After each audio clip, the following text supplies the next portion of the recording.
국회 들어오기 전에 몇 년 전에 계속 금감원 앞에서 집회하던 기억이 나는데 오늘 금감원 국감하는데 그때 되게 추웠었습니다.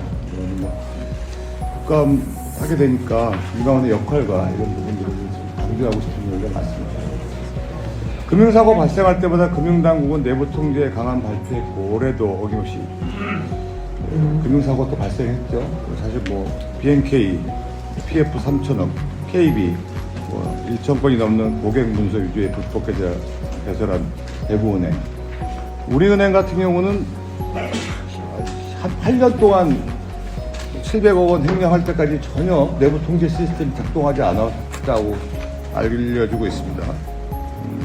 마지막 범죄를 저지른 지 2년 지난 시점에서나 겨우 알 수 있고, 개인의 일탈에 은행의 내부 통제 시스템이 제 역할을 못했다는 책임도 있고, 한마디로 은행권 내부 통제가 전혀 작동하지 않고 있고, 금융주주의 또 사실은 관련돼서 역할을 못한 것 같고, 당국의 보고도 지원한 사실이 있습니다.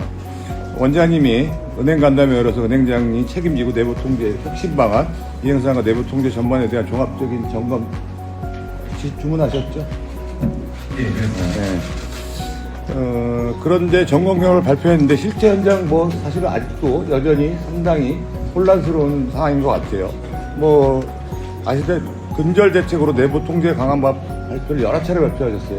그래서 지난 2014년도에 금융사고 근절 및 신뢰보호와 금융권 내부 통제 방안도 발표했고, 또 준법감시에는 임원선이 업무정지, 요구권 부여, 전담 인력 확충, 직무상 독립성 강화, 명령 휴가제 및 순환근무제 법령 방안 발표했고, 또 2018년에는 금융기관 내부 통제 혁신 방안 발표했고, 준법감시인 지위와 권한, 지원 조직 인력을 확충한다는 것도 발표했고, 또 2022년 11월에 또 국내은행 내부 통제 혁신 방안 발표했습니다.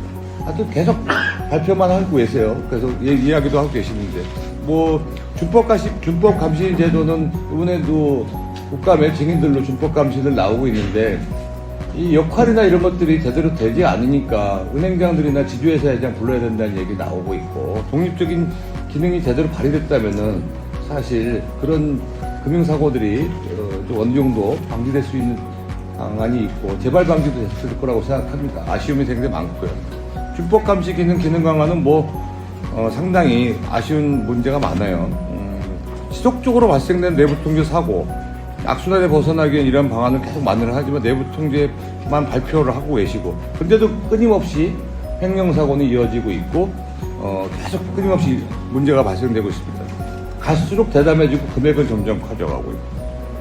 작년 국감에서 제가 본의원이 내부 통제 사고 재발 방지 대책이 2014년과 18년에 발표했던 내용과 다를 게 없고, 이미 실효성 있는 대책이 별로 없다고 지적했던 것도 기억하실 겁니다. 근데 당시 5대 은행장들도 국감에서 나와서 호대 질책을 받았는데, 2014년부터 내부 통제 방안으로 업무 정지 요구권 사용할 수 있도록 하지만 사용권을 전무하고 있죠.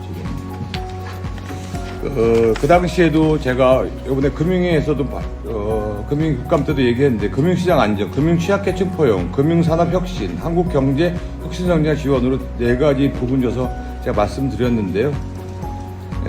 세계 10위권 경제대국 우리나라의 위상에 맞춰서 금융 시스템을 발전시키기 위해서는 금감원의 검사 감독 기능이 중립적이고 어떤 기업이나 기관으로 독립적 감사 기능이 확보돼야 된다는 점도 말씀드리고 싶은데, 이 부분에 대해 동의하시죠? 예. 이 부분도 지적하지 않을 수 없어요. 금감원 퇴직자들이 가장 많이 취업하는 곳이 어딘지 아세요? 김앤장 법률사무소. 2020년부터 22년까지 11명 취업. 10년간 금감원 재취업자가 많은 회사, 범보험 광장, 금융보화본, 범보험 태평양, 율촌, 이런 데입니다. 그 다음에 금감원의 검사 감독 대상인 금융기관으로 이직한 퇴직자 사례, 올해 재취업 승인받은 퇴직자 22명은 은행, 금융지주, 보험사, 카드사, 증권사, 저축은행, 회계법인. 이 금감원의 감독 대상 기관으로 재취업한 거죠. 취업하고 일하는 자에 대해서는 얘기할 수 없겠지만, 이 금감원이 이런 부분에 대해서 감독 권한을 행사하고 나중에 제대로 할 수 있는 데 대해서 오해 소지가 있을 수 있는 성장의 소지도 있는 것 같고요. 그래서 말씀드리고 싶은 것은 결론은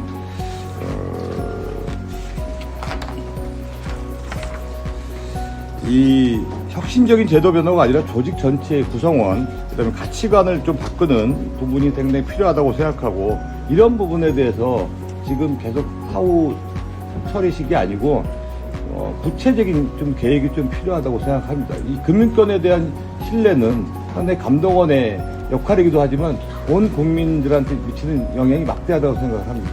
원장님 말씀 좀 부탁드립니다.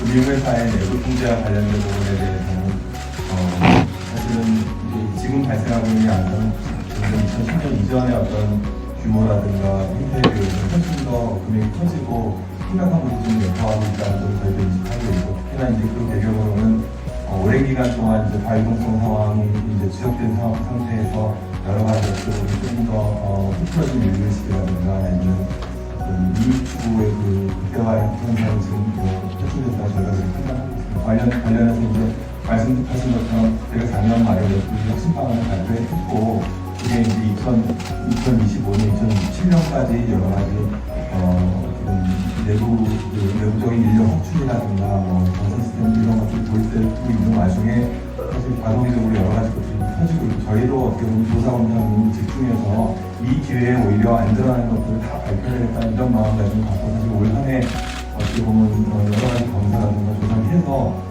드러난 것들을 저희가 사후적으로 관리한 것도 있지만 안 드러난 것들을 적극적으로 적발한 비중도 아마도 드러난 것들의 절반 이상은 저희가 적극적으로 적발한 걸로 이렇게 이해를 해주시면 감사하겠고, 그 부분과 관련돼서는 사실은 또 궁극적으로는 금융회사 CEO라든가 최고위층의 어떤 판단의 문제가 있는데, 왜냐면 KPI가 아무래도 약간 그런 어떤 이 추구 경향을 과도한 그런 형태로 지금 KPI가 적용되고 있기 때문에 CEO가 됐든 CEO가 됐든 반복적이고 중대하고 어떻게 보면 약간 국민들이 수용할 수 없는 형태의 실패에 대해서는 어느 정도 책임을 지어야 되는 것들이 필요하지 않나 그런 것들을 갖고 있어서, 최근에 이제 불기의 중심으로 해서 의원님들께 도와서 사실 최근에 제도법 개정안 등도 지금 제출된 바가 있습니다만, 관련해서 저희가 지속적으로 앞으로 말씀드린 제 임기조합에는 적발을 위한 지속적으로 관련돼서 책임자를 엄정하게 조사하도록 하겠습니다.